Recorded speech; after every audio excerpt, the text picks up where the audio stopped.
Phil built Installer of the Year. Take one. Hey guys, my name is Phillip Cantu, and I'm the Master Tech and Shop Manager at Elevated Audio in Denver, Colorado. I'm on my first year here at Elevated Audio, but do have a little over 13 years of professional experience in the car audio industry, working for big box stores such as Circuit City and Car Toys in the past. My installation specialty is most definitely custom fabrication. I grew up watching guys on TV like Chip Foose and Jesse James make products out of raw materials and sheer creativity. I knew this would prove to be a valuable skill because basically if you can think it up, you can create it. It gives you the ultimate control of getting exactly what you want without having to rely on somebody to interpret your design. It was the opposite. You should put that in there. Take one. My installation philosophy is simple. Do your best each and every day and try your best to live right outside your comfort zone. When you live right outside your comfort zone, it allows you to progress each and every day to make sure that you stay relevant within your peers. No one likes getting left behind. I used to hate installing amplifiers because I never felt like I had a good way to do it. It wasn't efficient for me, and I felt like it took too long to do. One day I just kind of decided that I was going to get better at it. I was going to focus on it, and I was going to reach out to my peers and look up to them within their pictures, their Facebook accounts, things like that, to kind of find out exactly what it is that I'm lacking within that skill. I quickly realized that a lot of the work can be done on my bench. I can prep it, do everything I need to there to make sure that it looks really nice, and then put it in the car. Once I started doing that, it allowed me to speed up my process, have cleaner installs, and be more proud of the work that I was producing and feel better about what I was giving to the customer. Ultimately, I kind of treat each and every task that I'm not that great at just like that. Focus on it time after time, get better at it, and eventually, before too long, it's something that you enjoy, that you're good at, and you don't have any trouble with. So basically, do one thing that you're bad at every day, and before you know it, you'll learn a lot of stuff. There's a lot of individuals who have had influence on me since I've been in the industry since 2007. The first one that comes to mind is Sean Malins. He was pretty much my mentor when I first got into the business. He set me up with my fundamentals, kind of taught me some of the basics of fabrication, installation, wiring, alarms, things like that, that really allowed me to grow and to kind of come into my own as an installer.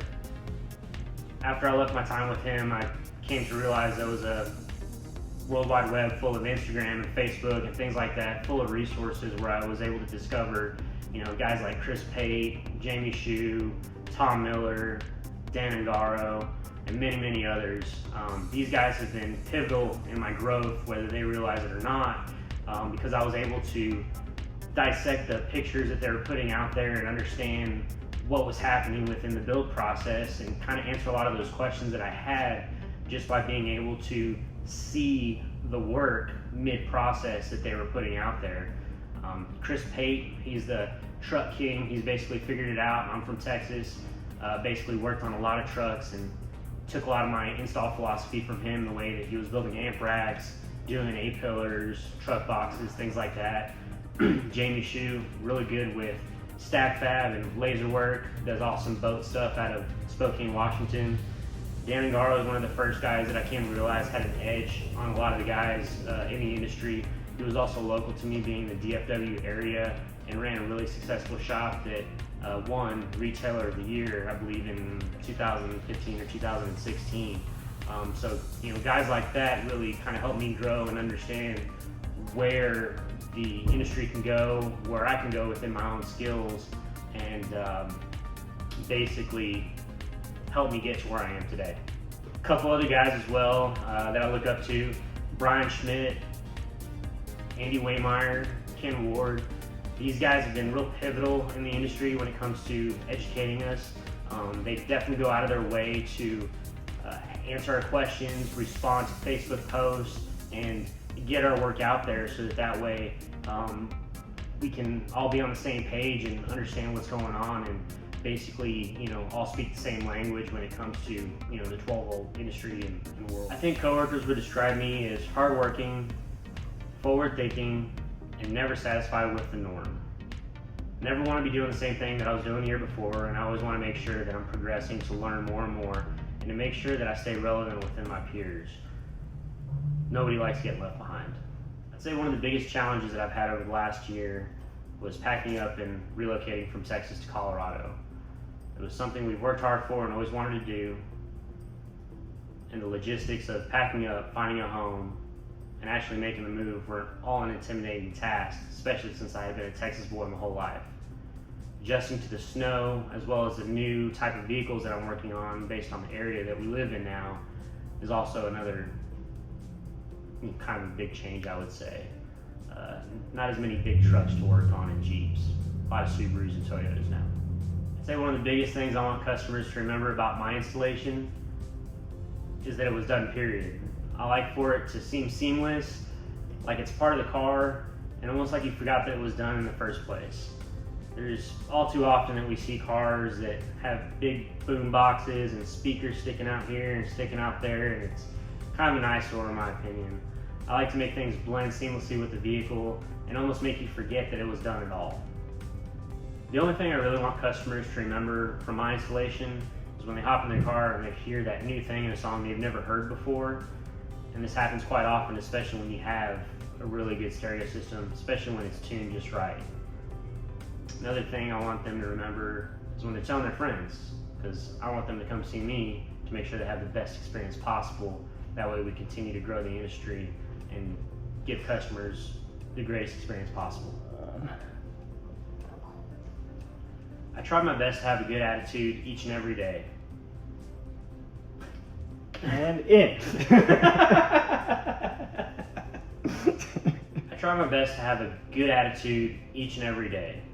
I know how important this is because all too often I've seen where bad attitudes can cause a negative culture within the store. Nobody likes coming to work to that environment, and work should be fun, especially with what we do. Getting to listen to music all day, talk with people about our hobby essentially that we've turned into our job is one of the best things about our job. I don't consider it a job really, it's something I get paid to do that I love. I say that since I've come on board in the last few months, the relationship that I've built with Don over this last little bit has been really nice. We've been able to get on the same page with customers and really focus on upping our game and making sure that we deliver the best possible product, period. I feel that I should be a part of the top 50 install class of 2020 because I've basically spent the last 13 years of my career investing almost every second of my waking hour obsessed with car audio, learning different skills, picking people's brains, and taking everything that I can and soaking it up like a sponge.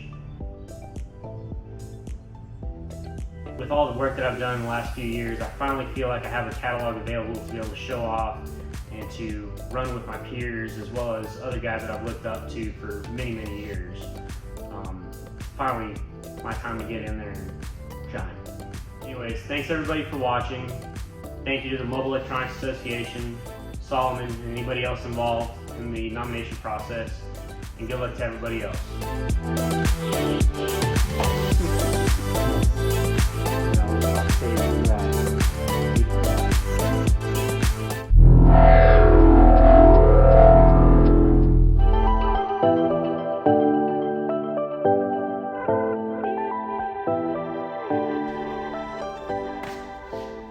So this is my tool bench. I'm going to talk about a couple things I got going on in here. It's my top drawer. This is where I keep a lot of pliers, cutters, wire strippers. Got crimpers in here, but I don't really use them anymore. We do a lot of soldering here.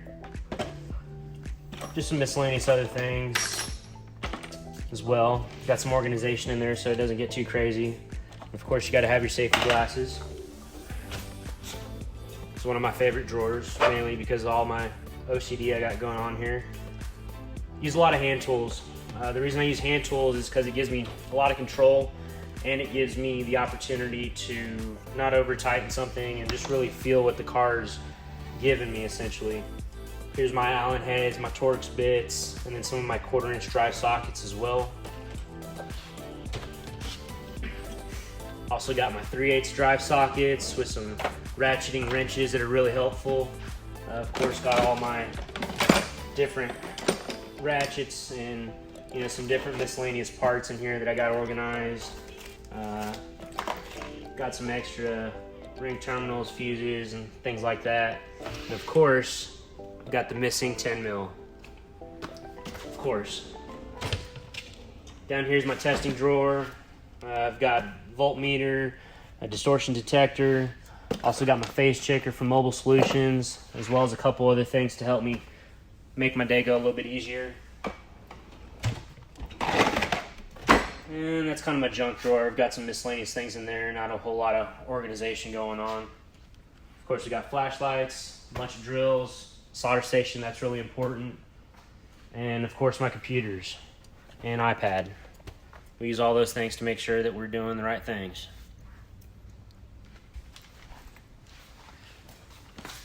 You're gonna follow me over here. All right, so this is our wire rack. We've got all our primary wire up here, as well as several different sizes of speaker wire, depending on the amount of power we're putting in that speaker. We also have some 9-conductor as well to make some OEM integration a little bit easier. One of the most important things we have over here is the paint protection film that we use. Just to make sure we're not adding any unnecessary scratches to cars, rubbing against them, and things like that.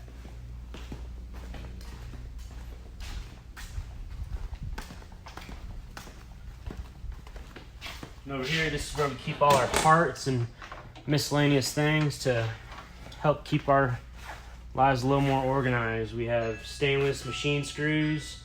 On the metric side over here, we've got threaded nutserts that we use as well as Tech Flex over here that we use for amp wiring.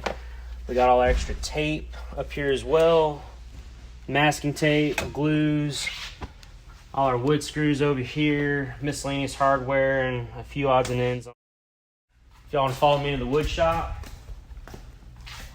start over here. Basically have all our templates and arcs over here that help me have some sort of design aspect. I've got magnet bars to keep everything handy, make it easy to change out bits. We also have our nice little dust buckets that I made up where you can kind of see what's going on in there, with individual blast gates, which is nice. Also over here I have my router bit trays, a lot of different flush bits that I use. Got all my profiling and rabbit bits over here. Just makes the design a little bit cooler and allows me different options when it comes to shapes. Also got some miscellaneous storage under here. Got some bigger drills that I use in the wood shop that I don't use in the cars because it's much too powerful. Got my air nailers, some sanders, some razor blades. Of course, got the animal from Mobile Solutions, which is nice. And then over here, I've got some excess tool storage because I don't want to walk all the way to my bench when it comes to getting some tools that I need when it comes to working in here. So this is my messy drawer. Haven't quite organized that one yet. Over here, we've got our saw stop. It's a great piece of equipment. We really like this. It saves my hands and my fingers. And we also have another router over here that I almost never use. We've got miscellaneous tools over here for grinding, shaping. We've got vices as well. Drill press that I use a lot, especially with the routers. I think I'm actually going to move it over there close to the routers before too long. Just makes more sense. Then we also have the aluminum bender over here as well. Davies likes to use that a whole lot. He makes some pretty cool fuse brackets. And then of course we got all our circle jigs, arcs from Mobile Solutions for the smart shape creators, and the big vacuum that helps keep us all safe. We also use expanded PVC over here for speaker brackets, sometimes amp racks as well. What's nice about it is that it is waterproof, weatherproof. It's not going to swell under humidity and moisture, and it just works out well in the inside of doors and things like that. So the tools in the back are really helpful for when we're working on cars and fabricating things, but we also have tools up front to help us close the sale and help the customer understand what it is that we do. Right here I have an example of a double press grill, as well as some inserts that we can use for some custom made pillars. It'll hold a 3-inch and a tweeter with a little bit of design in there as well. And it also kind of shows off a couple different materials that we use and techniques as well when it comes to the custom work. Over here we have a little sound shield demo to kind of show customers, what this is compared to some other things. We show our techniques of soldering and how we treat our wiring harnesses, as opposed to maybe some other shops use butt connectors or trim caps. To me, it doesn't look as nice and doesn't last as long. We also have our standards for our amp installs here. We've got wire ferrules with tech flex and heat shrink on the ends. Basically just make sure that everything is tip top and as nice as it can be. We do give our customers options for different tech flex designs and patterns, so they choose. We also have our speaker bracket display right here. Shows what an MDF bracket looks like before and after a few months of moisture inside the vehicle. This is a big no-no nowadays in the industry. Now we're using things like expanded PVC and ABS to make single and double layer speaker brackets.